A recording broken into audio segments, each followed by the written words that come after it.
Everyone, today I'm going to walk you through the Ruby gem that I built for a quick and easy information presentation to a user about the spread of coronavirus. I wanted to work on something that I felt was useful for my first project and my first application building all by myself. So I decided to do something that would allow users to quickly and easily um, get information on the coronavirus. Google has obviously done something similar, and I mean, did it a little while ago, but I wanted to try to build my own, and it was really fun. So I'm going to show you how to use it. I'll be updating the README instructions later today and publishing this to rubygems.org.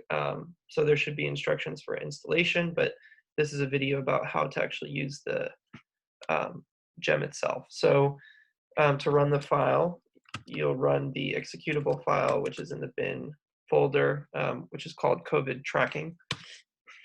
And you should see this prompt. I used some fun colors because I felt it was a little bit too boring and there's too much coming out in the screen all at once if the text was white. So within the lib COVID tracking folder, well, first of all, to kick this off, I create a new instance of my CLI object and immediately call, after instantiating it, immediately call the call method, which greets the user, as you can see down here. Welcome to the COVID tracking, blah, blah, blah. Hope you're staying safe. I've been throwing in a lot of these sleep code or pieces just to sort of mimic or I guess for better user experience, so the user has time to digest the information that's coming in. But then we're taken here to the load data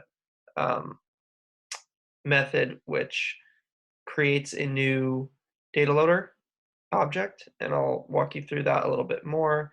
And then as soon as the object is created with the data, and I'll explain to you more. But when I create this data object,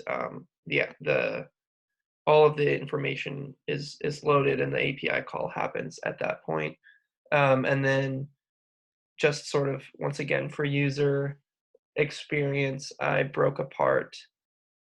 Users then can see that the data has been loaded via this puts and start. I call the data loader. I call a method on that data loader object, which is called make summaries, which basically actually, once all the data is there, it parses this giant string that comes back from the API and takes that and makes all of my summary objects out of them so that I'm ready to interact with the user.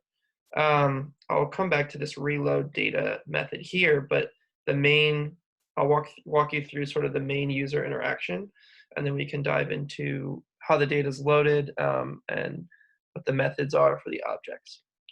So you can see all this magenta information down here gets called every time program run is this method is called, which basically greets the user and gives the user the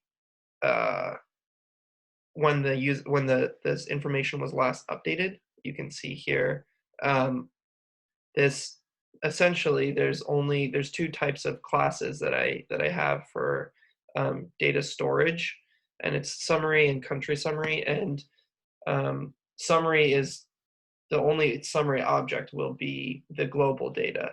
I can explain a little bit more about that in the future as well, but basically I'm calling the first object, which is the only object in this list, and pulling the data out and saying that information is updated approximately every 15 minutes. So give the user when all of this data was updated.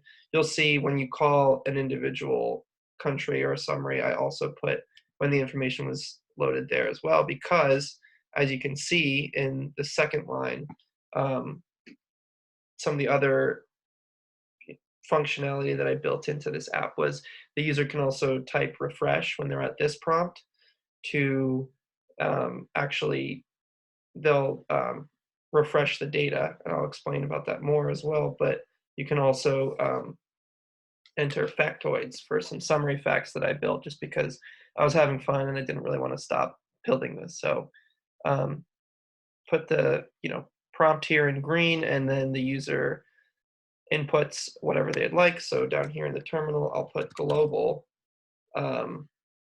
Yeah, and I'll scroll down. What happens when it's global? So basically, as I explained, there should only be one object in my summary class, and I have a class variable array that stores all of the objects, but there should only be one. But I still made an object or a method called print all just in the future if this needed to be extended. Wanted to make my code flexible as possible. So if you press global, it'll print the full list, and it sleeps for a second or 2 seconds once again, and then I'll explain what this continue browsing method does here, but basically prints out the information of the global cases. Wow, we're almost to 2 million cases. That's crazy. So the continue browsing method is just a helper method because I didn't want to repeat the same code and all those different options. So basically, it asks if the user wants to keep learning, and until the user puts in yes or no, it will not work. So if I say blah blah, it says I didn't understand that command. Please enter yes or no, and I said why not? You are just a program. So until you say yes or no, if the user says yes, then it kicks you back to the program run. Otherwise, it signs you off. So I'll show you what happens, what the sign off does. Once again, it's a helper method. Sign off just basically puts these two, thanks for using the app, and then exits the program.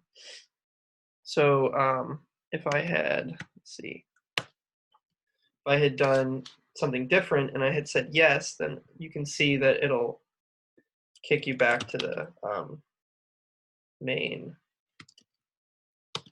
loop again. So there we go.